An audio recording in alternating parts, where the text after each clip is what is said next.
Welcome to our very first edition of Hong Kong Racing Podcast. My name's Jason Richardson. I love Hong Kong racing from a punting point of view, but I wanted to be surrounded by two geniuses in the field. So I'm alongside Hong Kong Hutchi with 20 years of experience as an analyst in Hong Kong and a Hall of Famer in Raymond Shane Dye. What a lot of fun we're going to be doing, talking all about Hong Kong racing, analysing the big races, going down memory lane for some good fun stuff.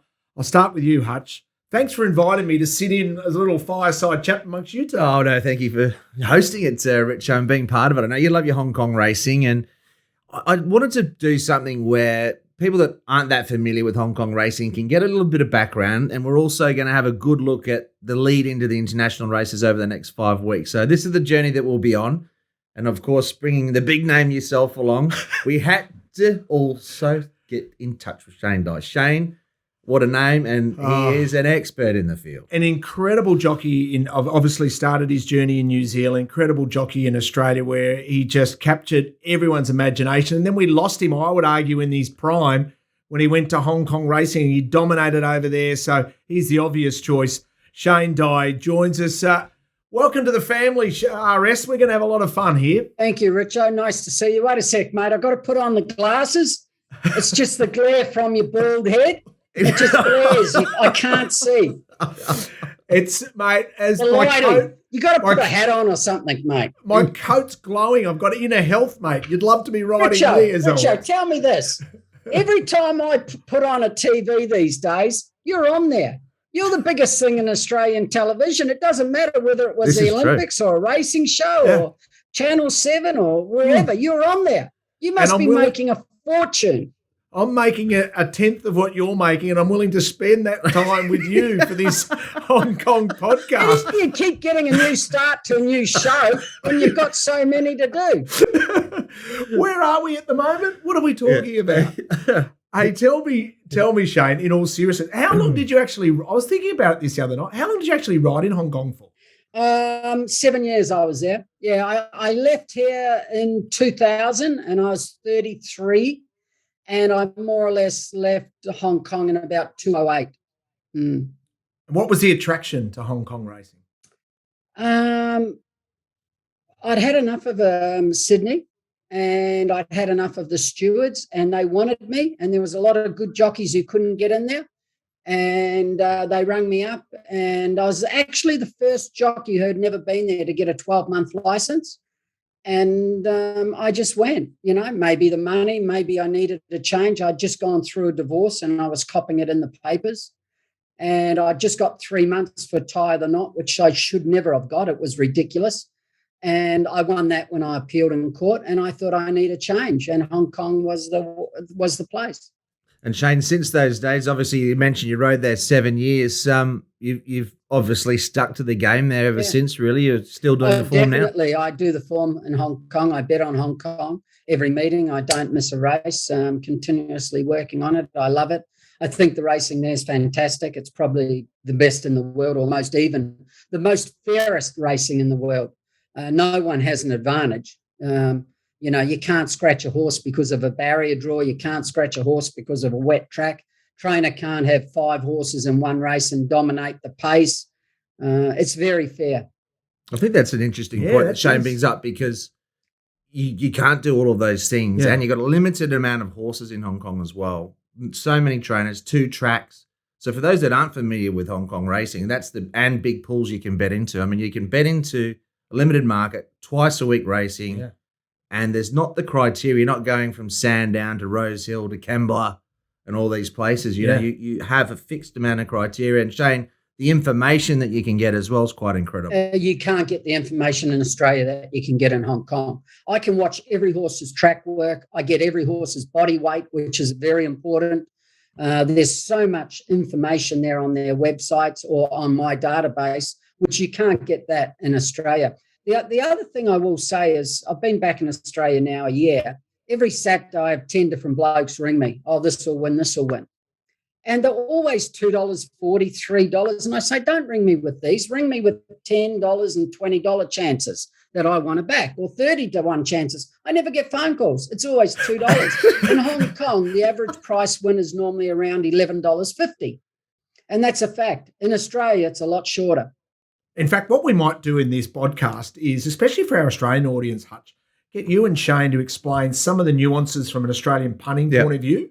And a perfect example of that is you've educated me a lot about Quinella punting. I think is nearly dead in Australia, but Quinella punting into the parimutuel is so important in Hong Kong. It's big in Hong Kong, and the other bet that's big, and Shane will back this up, what we call a duet here, which is a Quinella place there. I mean, they're the two bigger pools, bigger. So, they hold so much money, and obviously there's rebates in Hong Kong that you get as well. But yeah, Quinella place. A lot of exotic pools are also very, very big. So Shane, one of the other attractions is, some of them you can bet into from overseas, some of them you can't. But investing a little bit of money for a big return, which you can't, for smaller players, not everyone wants to bet win or all of the time. So that can be another attraction for some people that, I'll have a quaddy type bet, or whether it be a triple trio or a 6-up, and have a go to win a lot of money. Okay, the triple trio on Sunday will probably get to around, I would say, 28 million, maybe 30 million. It should get to about 30 million.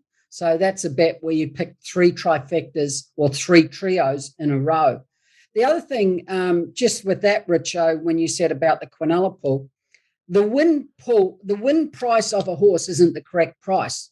The correct price in Hong Kong of a horse is the Quinella price. So on my computer here in every race, I have the Quinella price written down as a win price. So in the Quinella, if a horse is paying $4.50 in the Quinella, and on the tote it's paying $3.60, you can bet your life that the win price will get out to the Quinella price, and vice versa. So if a horse is short in the Quinella, say $3, and it's on $4.50 on the win tote, it will always firm to $3. So the computer teams know all this, and they correct themselves and the prices. But the win price in Hong Kong, the true indication is the Quinella, because the Quinellas hold more than the win. That is sensational information, and that's what we might do. It is, in effect, like a doctorate in Hong Kong punting. Shane's all over it. He's all over it. And you are right there with him. So that's what we'll do throughout this podcast. Now, we've got 4 key aspects we need to touch on this week. Hong Kong International Racing Week's building up, so we want to build up towards that. We're also going to put RS Dye, we're going to put him under the microscope, and he'll love that. Genius or Slaughter, because he won't be afraid to make an opinion in regards to a jockey. We're going to have a star power every week. Now, David Hayes is the obvious choice for us this week. We've had some technical issues, so it'll be short and sweet, and we'll get him back for another longer one. And also, of course, Sunday is for Hong Kong racing. And if you want to jump on Hutchi's Honkers, you should subscribe, because that's the way that you can make a whole lot of money. But first, Hong Kong International Racing Week. In broad legs, they come to the line. Sunline, the mare of the world, wins it. He's swan song of racing. He's waving to the crowd, Lord Kanaloa. Away he goes. His first victory in the Hong Kong bars, and Highland Reel defeats the defending champion. Now, so much to come through that is, of course, that international aspect. Before I get to that, Hutch, for you as a local who was there as an analyst and also as a TV guy, International Week, is it true that actually from a turnover point of view, it's one of the lowest meetings for the locals? Is that right? It is down, generally speaking, because 4 of the races on the card are in those international horses, and there's probably, there is less interest in those. Some of the lower class races can be the highest betting races in Hong Kong. So that would surprise a lot of Australian audience, because they love when the international horses arrive. Yeah, they still bet on them and they're still heavily invested, but not compared to the horses that they do know. And they like to have the access to that information. They like the more of the known factors rather than the unknown. But it's still a marquee day. It's a great day's racing. It's a great week because you get the international jockeys come in for the week during the Wednesday and have the series. And then you have those 4 marquee races. Looking at it this year, and we'll touch on it through the next 5 weeks, Hong Kong is in a bit of an issue in terms of their depth in the ranks. The Cup and obviously the Vars have always been difficult to win. They've got no depth at all on those ranks. The Sprint looks okay, which we'll cover on this podcast today.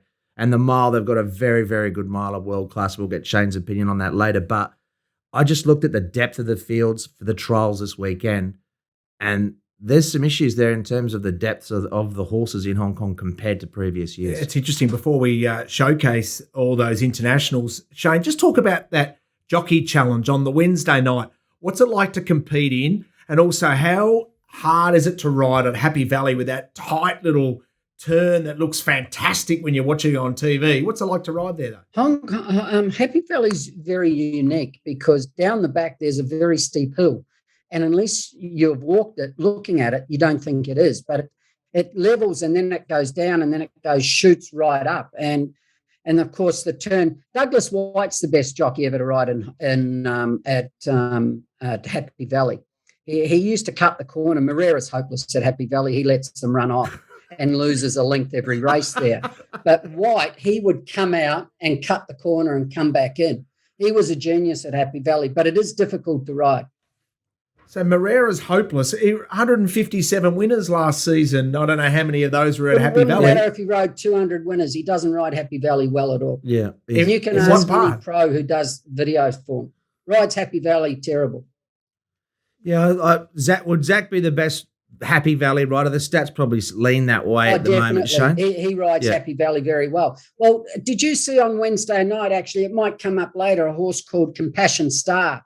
His ride on that was unbelievable. Now, Joe could not have won on that horse, and that's a fact. He doesn't ride Happy Valley like that. So definitely 100%. I never thought I'd see the day where, like 4 years ago, I was on the show in Australia for about 3 hours. They interviewed me, Ray Thomas, one-on-one. He did 2 episodes, and we're talking about jockeys, and I was saying about Joe Moreira. He's the greatest, the best I've ever seen, never makes a mistake, and he's this and that. Today he does. He's not the same rider today as he was 4 years ago. Why do you think that is, Shane? I never thought today that I would say that Zach was a better rider than Joe. That may change in a month if Joe lifts his game, but as of today, Zach's a far better rider than Joe today. And what do you put that down to? What do you put that down to, Shane? What's happened to Joe Moreira? Well, you watch videos and he's lost all judgment of pace. He takes off when he shouldn't. He lets horses swing very wide on the turn and he loses a length. And he's running into dead ends. And he never used to run into a dead end. He was the best I've ever seen at getting runs at the 400, 300. But his judgment of pace at Happy Valley is not good. And Clint, you watch videos. What's your opinion? I don't think he's riding anywhere near as well as he was a few years ago. No, I tend to agree that he's not as good at Happy Valley as he is at Sha Tin. And I think he's very much a confidence rider, as most are, Shane, as you know. You've never lacked confidence. I never lost it.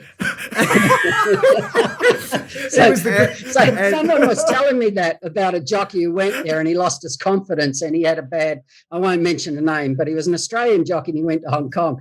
And the bloke who knew him, I said, mate, he's just riding terrible. He said he's lost his confidence there. I said, how do you do that?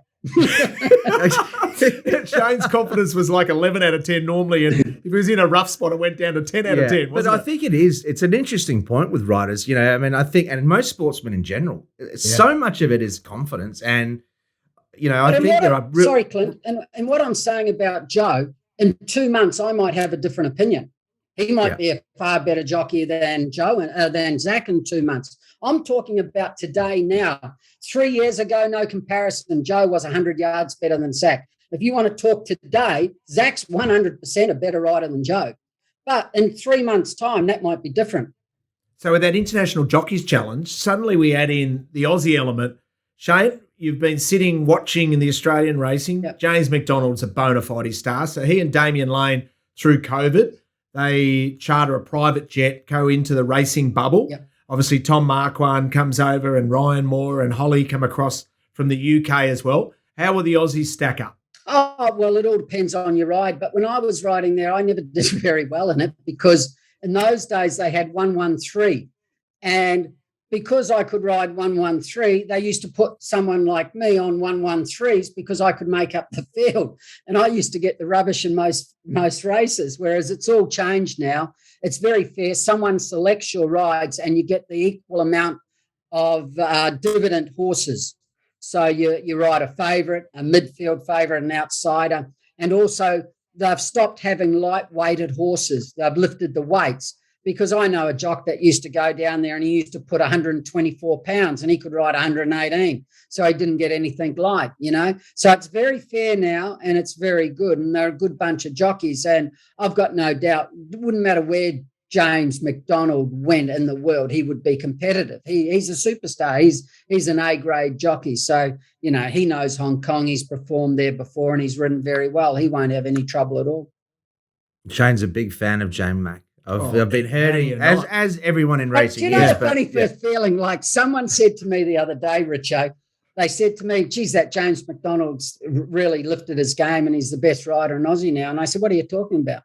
And he said, mate, he's on a different level. I said, he was 6 years ago. I said, go and have a look at any story I wrote. I said, he just stood out. There were stories when Huey was riding Winks, and no disrespect to Huey. Huey's a great jockey, but they're not in the same class, and they weren't 6 years ago. James is above him.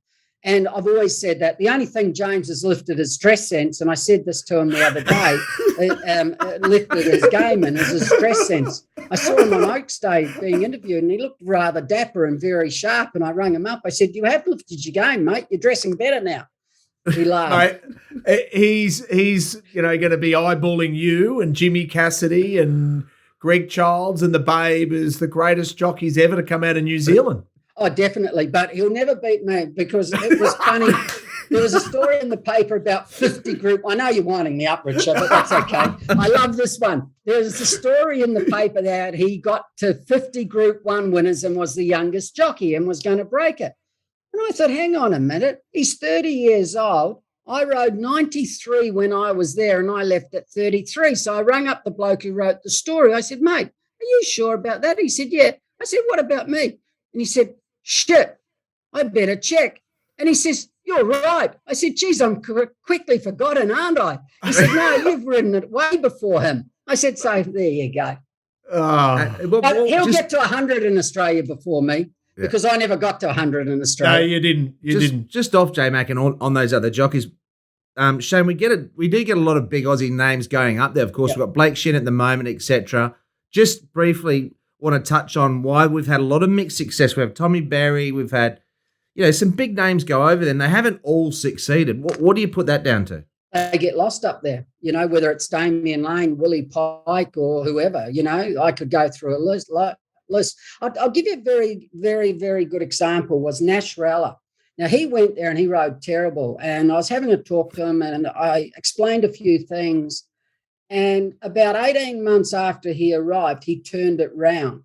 And he would be in Zach's and Joe's class up here now and dominating if he hadn't got into trouble. He was going to the next level, as you know, Clint. And remember, he had that really good season and everyone was starting to put him on and he rode very well and he's very strong. And he adapted. But, like Damien Lane went there and they talk about Damien Lane. He rode 4 winners in 3 months. And they all said he never had a chance. Well, that's a load of rubbish. The very first meeting he had there, he rode a horse called Rewarding Hero. And it was a Group 3 race. It should have won by 100 yards and it ran 4th, got beat about a neck. He just slaughtered it. So, and that was happening early on. And you know what Hong Kong's like, Clint. If you get chances and you don't grab them, they don't want to know you. Yep. So it's a shame. Now, see, I think Blake Sheen's riding all right now. When he went there, he had every opportunity, but he rode bad. He carried the stick in his left hand. Why, I don't know, because he's naturally right-handed. But he's riding pretty well now. He's just got to stick it out. Now, if he can stick it out now and he has a little bit of luck, things might change for him. But most of them just don't ride well. It's as simple as that. And also, it's interesting, that lifestyle. And Regan Bayless really struggled up there. Yeah. He came back. Blake Shin's making a fist of it. Chad Schofield certainly made a fist of it. He's had an advantage because he grew up there to many a degree. Correct. But see, I love that lifestyle and it suited me. Whereas I know when I was there, Danny Nicklick was there riding at the same time and he left. He hated the lifestyle. He couldn't handle it. So we're all individuals and we're all different and it's just a matter. But if anyone's going to leave Hong Kong, it's not because normally of the lifestyle. It's because you're not going good enough and you can't mix it and break in. He's the only horse I've said, doesn't matter what ground, doesn't matter what. I've always said a mile and a quarter, but mine went another 4 furlongs because he said we've got to get a mile and 4 in Hong Kong. But he wasn't fit. and I left him purposely to improve. Yeah, he said it was just jumped out. Sylvester wanted to go. That got a run on. We had the perfect sit. And he said, but the gears that he showed turning it in, he just poof gone. And then he just was getting tired. Hutch, just quickly on the international, we've heard about pile drivers coming out to Australia. Coming out to Hong Kong? How important is that? Oh, very important, and he's going to be a big chance. I think they'll be going to the Vase. I believe the Vase is the main goal, and it was a Group 1, multiple Group 1 winner. But the Vase and the Cup are really now going to be down to who comes from Japan and who comes from the UK or Europe, really, pretty much. And pole driver is going to be a big chance. And I love the fact, Richo, that they've targeted this race after a setback earlier in the season. They're aiming at this race. He's won first up. They're very happy with him, and he'll improve. And when you get those European runners that are set for races like he's going to be, and some time ago, they're usually pretty hard to beat because there's really not the depth. But the difficulty will be on the strength of the contingent from Japan. That's interesting. In Japan, one of those is Le Papal with Christophe Simeon scheduled to ride in the Cup.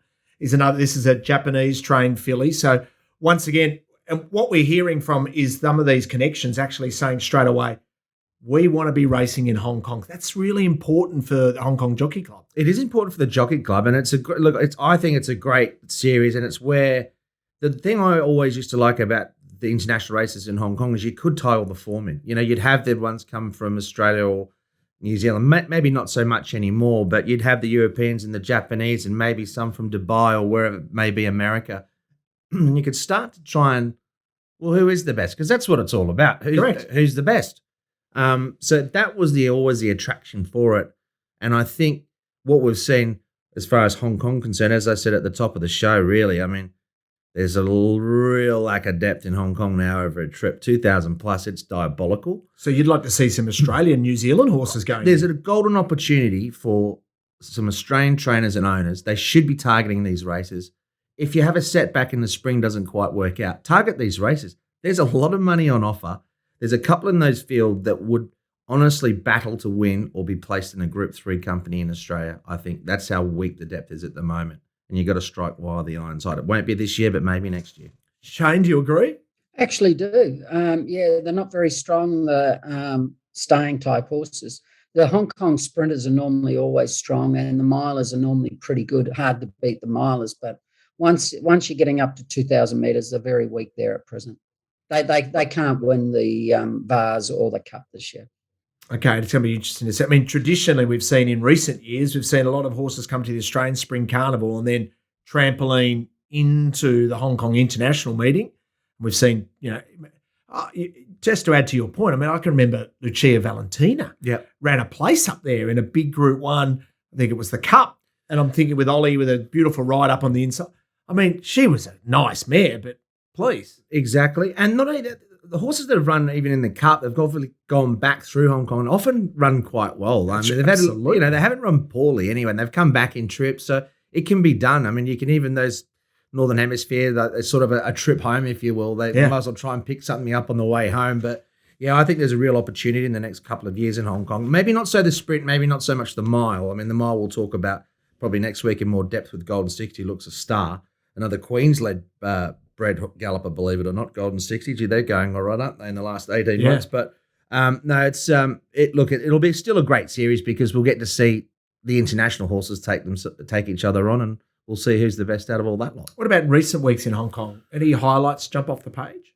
Oh, well, the boom horse for this season was really Nervous Witness. He's been the boom horse, but he went bust. Yeah.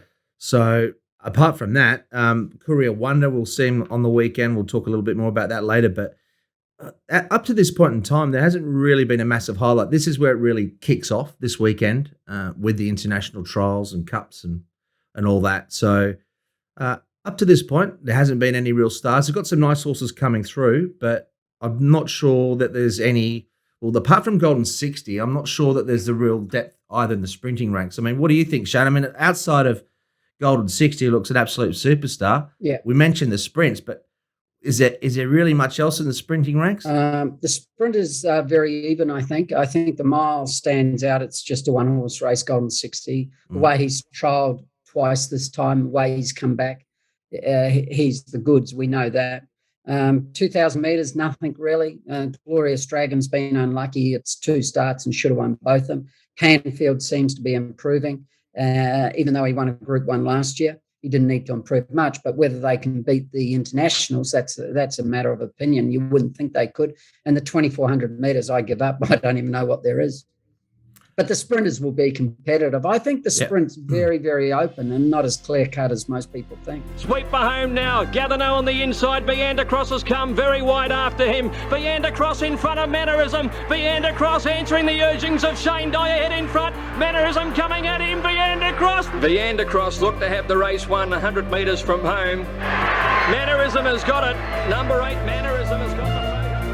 Shane tends to be really reluctant to give his opinion, so I don't know how this segment's going to fly in regards to his look at 2 rides in particular that caught his eye throughout the previous week. We'll call it Genius for the ride that is outstanding, and I actually want to change it to the Octagonal because I think Shane Dyer's ride in the Chipping Norton on Octagonal, when he's sitting near last, Shane, you can take over this story at any time, sitting near last, decides to make something happen, whips around the field when the tempo drops out, kicks the mighty Big O in front, then streaks away for a famous victory. That was up there, one of the greatest rides I've ever seen.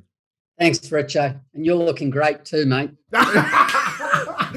So we'll call it the Octagonal, and then for the Slaughter ride... I suppose that's going to be the Vandercross. Wow! Now that you've Does that still come up much, Shane? Is Vandercross... It's just ridiculous. But still be going.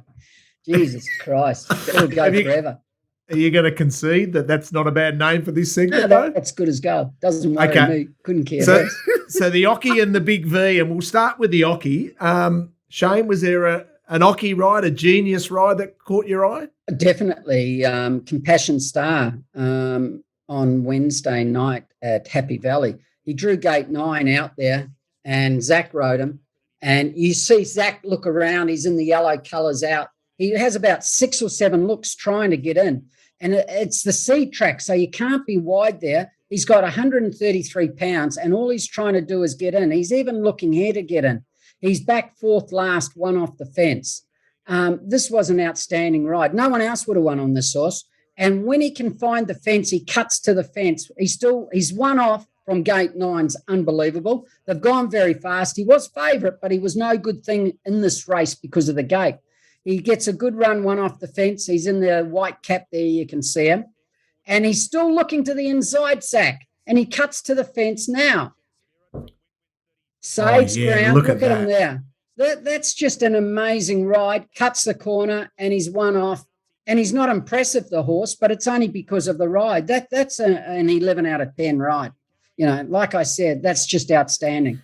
Anyone else rides him, he don't win, and that's what I classify a good ride. When you look at a horse and you go, well, no one else could have won on that. So the Jockey goes to Zach this week. What about the Big Viandacross, the Big V? Who was the Slaughter of the week? Well, okay. So this horse is having its first run back. Have a look at this. An excellent proposal. Marrera's on it. It's in the purple. He's first up. Now, he trialled against a horse called Lucky Express who won this race. I backed him on his trials, Lucky Express. So on his trials, he couldn't beat him. Now, this horse is first up from a spell. Lucky, he's back last, and they're going along at a nice pace. I thought there was no thought in this ride at all for a horse first up. He never looked after him. He's got to go back, and now John Siles will have to patch him up, and this is a very good horse. What should he have done if he's done back? Nothing wrong here at all. Nothing wrong. Perfect. He should have just waited there. Why are you coming out at the 700 when you're first up and making your run? Now he's pushing him out, whereas he could have got behind Lucky Express here. Have a look on the inside, the horse on the fence. Now, if you stop it here, he's 3 horses outside. Look where he is there, right? Now, you have a look at these 2 inside. He would have been behind the horse who wins in the purple. And the horse who runs second had no hope in the world, was back behind him, and he was following him, a horse called Fast and Furious, who's in the red cap. You can't see him, he's snookered. He had no hope in the race. He's not in the same class as Indecent Proposal. Now, you have a look at these 2. It's Zach on the fence there, cuts the corner. Great ride, Zach.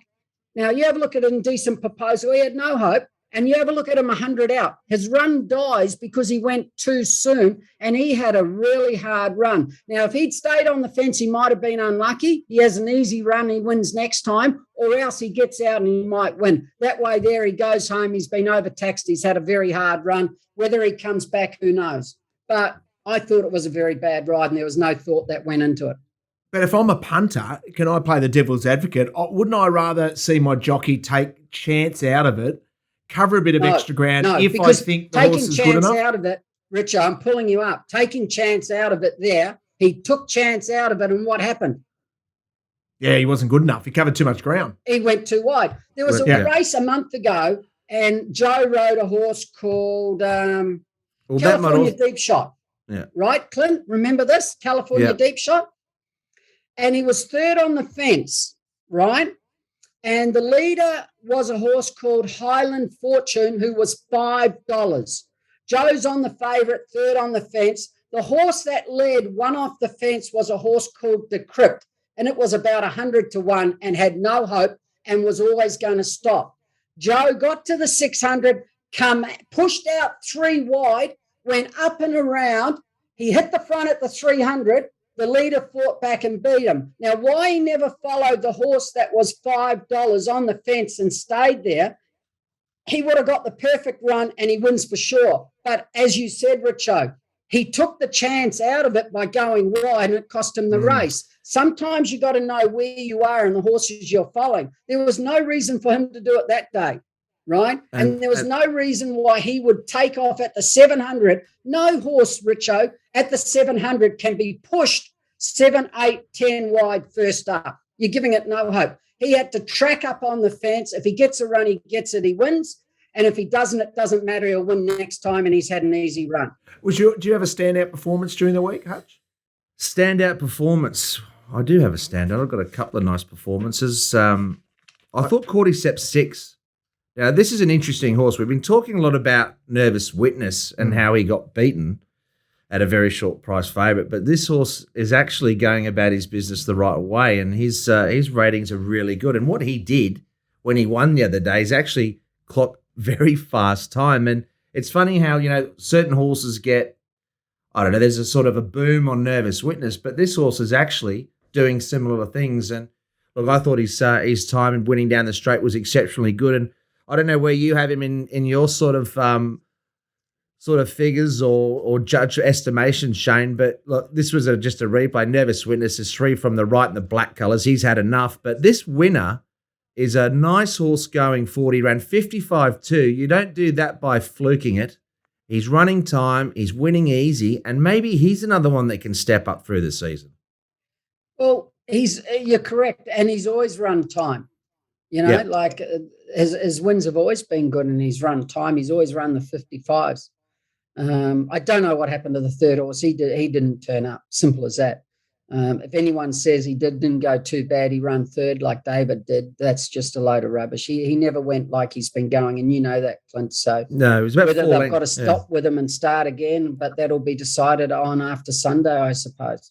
Yeah. Because if he doesn't put in on Sunday, you just got to turn him out and start again. Yeah, I mean, I had him 4 lengths off where he was when he won. When he won, it was unbelievable, and he was pressured in the lead. And I think there was genuine. I mean, you've got to give a horse his second career start, pressured like he was. It obviously took a bit out of him, but now they go up in class with a lot of weight. It's not an ideal setup, is it, Shane? I mean, 2 weeks later, he's just failed. He was pretty empty there. You'd have to have a little bit of reservations. Big turnaround. Oh, definitely. There's some reason why he failed. I don't know what it is, but he went bad. He didn't go all right. He went bad for what he's done. You don't start $1.10 for no reason. So it's going to be interesting. And he's running into a very good horse called Master 8. Now, I wouldn't be surprised if he wins, because I know he's got the ability. But, geez, he's got to turn it around. And I'd like to know the reason why he failed last start. The handicappers up there can up them pretty quickly, Clint, but, they normally get it pretty right. But I've seen it before. This happens where they put something up by 13 and then a 15, and all of a sudden 2 runs are up 30 and they just hit a brick wall. And they've at their mark already, but they did look impressive. You would have seen that, Clint. Yeah, a lot of times. But the other thing to take a note as well, Shane, I don't know if you're across this, but Hazy, from his first 68 runners, he had 13 winners. this season. Yeah, so he was absolutely on fire. His last 50, 2 winners. Yeah, he's stuck but on that 15. That doesn't surprise me, Clint, right? And I said this to someone before the start of the season. I said, you watch Hazy early on. He's just going to have a heap of winners. You know, he was having horses have 2 trials, and most horses going to the races had 1 or none. And he had his horses really wound up. So he was always going to start well, because last season he didn't have a great season first up because he had a lot of new horses, which can happen. So that doesn't surprise me. And I even said to the bloke, I said, after the first couple of 2 or 3 months, the rest of the horses get fitter and they've had a longer break, but Hazy's are coming to the end of it again, and he's got to start a lot again. So what's happening at present doesn't surprise me. What about my man, who was last year's champion trainer with 79 wins, Cassie Bro? Only on 7 wins at the moment, Casper Founds. Yeah, it'd be hard. Do I need a pep talk? It's a hard classic place to scenario. Yeah. Sorry, Clint, you go. Well, when you have a big year as far as training's concerned, I mean, John Size has a certain recipe which Shane knows well in terms of turnover, but very hard to go back to back. You go up in the handicap, and it's just a bit like golf, basically, that you've got your max out of your horses, and then unless you rejuvenate your stock, you find it very... Because they've all found their benchmark. They've all found their benchmark. Right. You need to replace them with new blood, which is what John Size does really well, or you're going to struggle. Sounds like, Shane, that Casper's bloodstock agent in Australia is stuffing up. Who's that? Might be the Hutchbuster. No, Clint's exactly right. John's worked a system over the years, and I rode for him for 3, where he handled that very, very well. But you've seen it with Dennis Yip. You saw it with Ricky. Whoever wins the premiership, they normally struggle the next year. And Clint's exactly right. The horses are on their mark. And to win a premiership, they're running them in everything. And Casper was last year. And a lot of those horses are on their mark. So it didn't surprise me. And it doesn't surprise me that he's had 7 winners. But in saying that, I think he's had a lot of seconds also. So those seconds, 13, even if he had about 3 or 4 as winners, all of a sudden he's had 11, and it's respectable. But he'll get going again, and he'll be in the top 3 or 4. There's no risk about that. But he probably can't win a premiership, do it 2 years in a row with the horses he's got. Once again, great insight. I think, an Australian audience, which I'm looking through the lens, will learn a lot from this podcast about that sort of information. I'll also just quickly ask you about times. Because we're racing at Happy Valley and also racing at Sha Tin consistently on the same courses with really reliable times, how much more important compared to when you're punting in Australia, trying to assess times with different... in terms of then the race times. Race times, they come out straight away in the sectionals and all that data. It's spot on. It is. It's essential. So you know where you're at, But, you do get consistency, and Shane would like this through the season, and most punters do. Probably 6.5, 7 months of the year, you're racing on tracks which are good to firm. I mean, if they were in Australia, they'd be firm 2s. Yeah. And you know what you're going to get. So it helps. It's a little different really early in the season, really late, where you get monsoonal weather. But by and large, the times are accurate. You know what you're going to get. And it's a hard enough game as it is without having all those other factors that make it difficult. Yeah. But there's still track bias, and I think it's something that we'll broach on another time, and Shane's been well aware of it for a long time, and I'm sure he sees it in Hong Kong, but a lot of jockeys don't, and you can see the way they're riding and what they're doing. And because it's so evenly handicapped and there's only little nuances some days with the track, they're not really aware of it. But Zach Purton usually knows what's going on. Each and every week here on our Hong Kong Racing podcast, we're going to chat to some of the key players, whether it be a trainer or a jockey, and we start in style.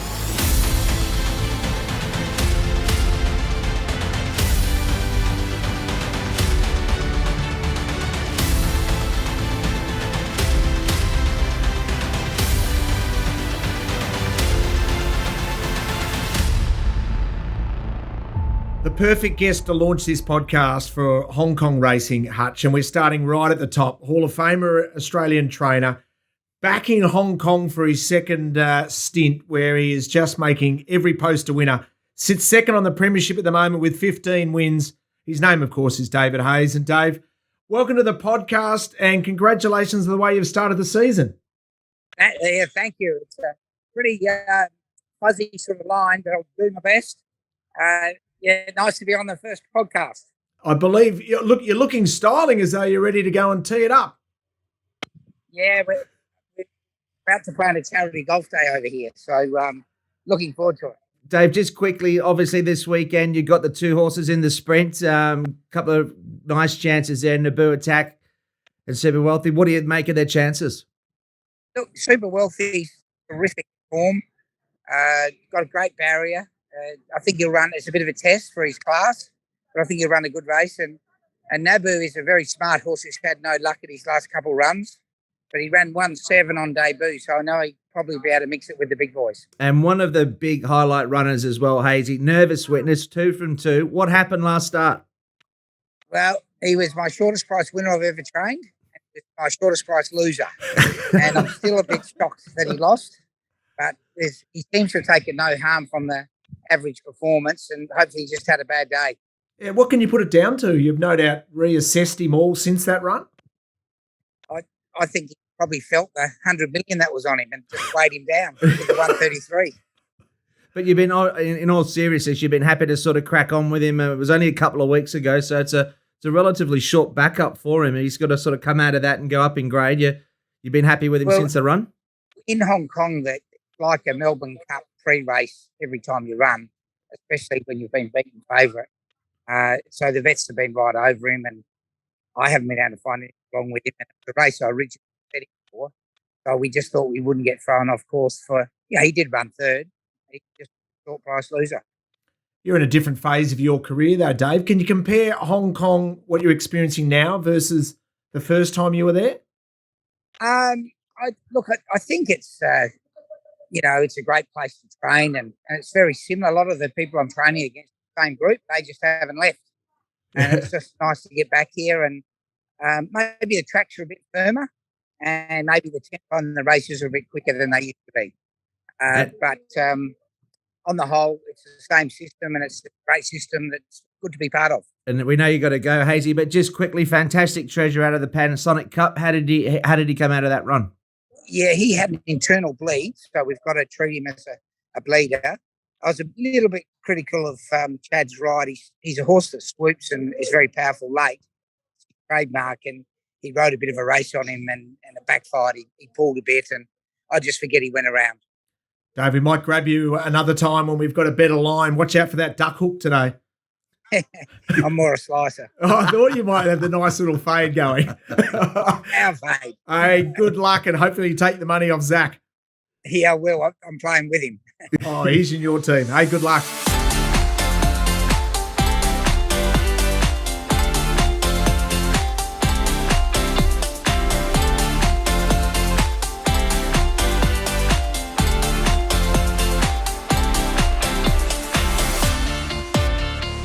Jockey Club Sprint is because we've got 3 Group 2 races. So we've got the Jockey Club Sprint, the Jockey Club Mile, and the Jockey Club Cup. Of course, nice previews leading into the international meeting. Let's just concentrate on the sprint. Let's concentrate on the sprint this week. Now, I'll say my little bit, and then we'll hear what's... Courier Wonder's the favourite. Yeah, well, Courier Wonder will be favourite. I've marked him favourite, but I'll probably have him around... I think I've got him around $4. But it's an interesting race, and what's interesting about the sprint this weekend, you've got Hot King Prawn resuming, big break. Wellington's coming back. Now, Wellington might be the best horse in the race.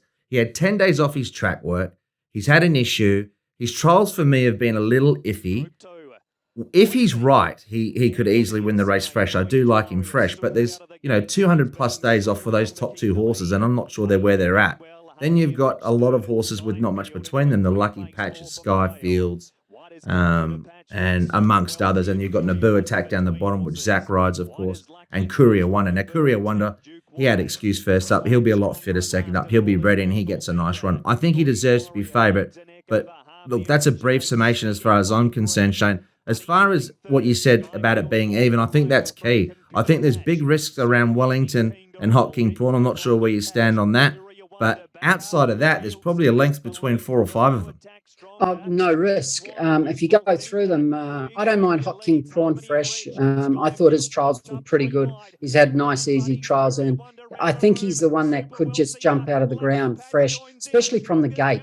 I think he's got gate 3. He's just going to get a beautiful run, and he hardly ever goes bad. Courier Wonder got too far back last start, and we know that won't be happening tomorrow. Could be very hard. But the only thing with Courier Wonder, Clint, I keep looking at that race last year, the Group 3 race, the last start, right? And I think Skyfield and Stronger ran second and third. And it wasn't that impressive. He sat third, he come out, he had the perfect run, and he just won. Now, has he got the improvement to go on from there? You'd say so, because that was his first season and John Sayers trains him. But here's the thing. He meets Courier Wonder's meeting Skyfield and Stronger, I think, about 12 pounds better from that run. He meets them worse, I should say, because I think that day he had 118 pounds and the other two carried 130. 12 pounds is a lot of weight. So he's still got to improve. He'll definitely go better than he did first up because he had excuses, and he could win and he could blow them away. But I don't want to be taking $253 him. I know that. Yeah, I don't think he will be that price. I think it's quite an interesting betting race. I mean, normally, Richo, what we get in these races is, there's one or it's between one or two. Yeah. This is a year where I honestly think, your sort of horse that I've marked $8 or $7 or $8, $10 could potentially win it.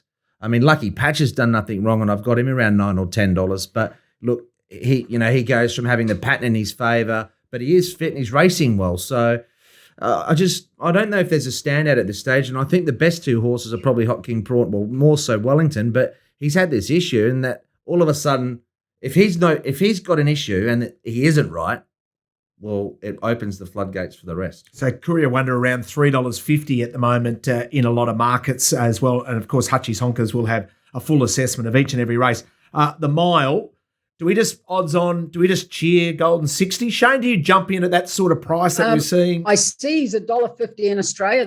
That's overs. He shouldn't be $1.50. He's $1.20 chance. That's just overs. But I just put it up before, and that some joint was betting you probably can't get on. They just put them up there, but they had him at $1.50, and he won't be that in Hong Kong. In Hong Kong, he'll start $1.20. He should be $1.20. I mean, the field, he really is. He's resuming, but his trials have been great. He's the best horse in Hong Kong at the moment, and he does. I think. Look, I can't get him too short. I'll have him probably $1.30, $1.25, but he should be $1.10 really. Yeah, so around $1.45, $1.50, as Shane's mentioned. Glorious Dragon. Obvious. The only thing, Richo, is there's no pace in the race. And he can sometimes pull a little bit and being a bit fresh. That's the only thing that could undo him. But this jockey, Vincent Ho, rides him extremely well. He's never done a thing wrong on it. He's very, very good on him, and he's super cool. He knows him. The day he got beat on him, he rode him poorly, and he tried to ride him up too close, and it didn't work. And that was about his third or fourth run, and it was over 1,400. But mate, last season, the season before, he's been outstanding on him. He won't make a mistake. He'll know him, and he'll switch him off, and he'll just come down the outside and be too good. 7-horse field in the Cup with Glorious Dragon, close to... He looks the one to beat. Close to even money now. Yeah, he'll be the one to beat, Glorious Dragon. But like I said there, it's just another race, really. Zach has been unlucky a couple of times, Glorious Dragon. He probably gets his chance, but... The only highlight about that race, really, Francis Lou's got Golden 60. He's probably got Lucky Patch, and he's got Glorious Dragon. So for a local trainer to be a good chance in all three races. Two main chances, Rich, the Toppy, Panfield and Glorious Dragon. Clint's right. Glorious Dragon should have won both runs so far. Panfield won well first up. He's a Group 1 winner from last season. You would think that 2,000 metres will suit him better. He's trialled very well since his last run, and he's going to run a race. To me, those two stand out. HutchiesHonkers.com to be able to find the full analysis, but I don't have my Hong Kong racing analyst accreditation, so I won't. It's on its way. I won't be giving any tips. I need to just find my feet. That must be one of the very few things you don't have, Richo. Because at the Olympics, you knew everything about everyone. Mate, you wait till I get to the Winter Olympics, mate. I'll look magnificent in a beanie. Oh, you need a hat there. Take a hat, mate. It will be. Beijing will be bloody cold. Best bet of the day. I like I've got to go right through it, but probably California Spangle later on the card. I think it's I've got to double check what race it is, but look, he worked very hard 10. first up. It's last race of the day. Last race, yeah. Worked very hard first up. He was a nice Griffin actually, and they keep just Zach was aggressive on him first time out, but that's how Tony Cruz likes his horses ridden, but just a little bit more conservatively ridden, being positive. I think he will beat Carroll Street in the last, so that'll be the way. But just, log into hutchieshonkers.com and we'll have all the winners sorted. That's right. So that's just one. It's a little teaser for you. California Spangle, is that what you said? Yep. Race 10. It was outstanding first up, Richo. Yeah. And was a nice griffin, which is in translation for an Australian audience. It's like a maiden. Thank you. Yes. A nice maiden. Shane, I know that you bet strongly on Sunday. Mm. Is there one you're leading towards without putting you under the pump? Because I know Jesus, mate, it's Friday. The race is a Sunday. Well, this is what we have to do, my friend. It's too early, apparently. It's too early. Okay. A horse that was racing well, but it's in a very hard race, might be a bit of odds. Entrusted. 2,000 suits it. It should have won last start for sure. You might get the right price, but I'm not declaring it. It's in race 5. Race 5, number 5. 3. It might be able to race a couple of spots closer. Ran very well, should have won its last start, but that is quite an open race. What happens in Hong Kong over the staying races, like 2,000 metres class 3, you normally get a different winner every week, and he was unlucky, and his last couple of runs have been good, and he gets his chance in an open race. And the good news is that we've signed Shane Dye for a 360 episode contract. So this is great news, RS. We're going to have a lot of fun over the next couple of years. What? I've got to go to golf. Yeah, okay. Well, you go to golf, and we look forward to doing it all again next week, mate. Good to see you. Just put a hat on next time for me, Richo, so I don't have to put my glasses on with the glare. I appreciate that. I'll have a hat on. Good to see you. Good to see you, Hutch. Thank you very much, Richo. And hutchieshonkers.com. Jump on the site and make sure you find all the winners for Sunday.